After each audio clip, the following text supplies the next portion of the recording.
Rayon had Katrines nagelhout van woord zijn, koer de helft van de 50 militairen naar goed broeken. Omdat het ijs in de luts nog heel net betrouwbaar is, wordt een alternatieve route hoe de Hegemer uitzet.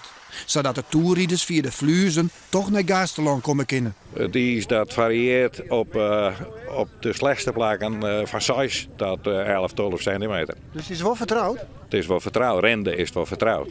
Je hem ervoor. Wij gaan er in ieder geval voor, want dus halen we het net uit. Hoe dan ook, onder de inzet van de soldaten zullen het net lissen. Die vagen van volk en heiteloon wij. Het is mooi dat we op deze manier wat van de maatschappelijk iets dwang kennen. En we zijn met ons regiment ik verbonden om Friesland. Dus, Waar ben je in legeren? In Havelte. En uw regiment de naamgever daarvan is Johan Willem Frieso, de stadhouder van Friesland. Dus ja, wij zijn trots dat we hier ontwerk maken. Ja. Doe je hem gewoon? Jo, toch, ik mag direct bij wezen, joh. Ja, en juist daar hebben we er allemaal bezig geweest. We proberen de regering wil zijn van alles om te doen en trouwens in de hele situatie ook. Hè.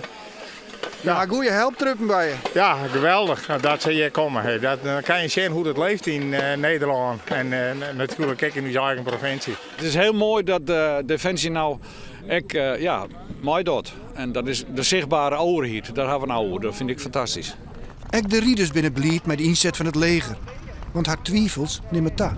Ja, het ene moment wel. Als je de weersvoorspellingen bekijkt, dan wordt het toch wel dramatisch. En ja, het groeit natuurlijk niet hard genoeg aan hè, bij -8, -7 s'nachts. Dus ik hoop het net als iedereen, maar ik vrees dat het net niet gaat lukken. Hoe dan ook, onder de inzet van het leger zal het net lissen. Want als het mat, wil de brigade-generaal meer troepen naar Friesland sturen. Ik ben tot meer actie bereid. En ik denk dat de organisatie moet aangeven hoeveel meer hulp ze nodig hebben en waar. En dan gaan wij kijken op de kazerne of we nog meer mensen kunnen bij elkaar brengen. En, dus ik ben graag bereid om te kijken of we meer hulp kunnen verlenen. Absoluut.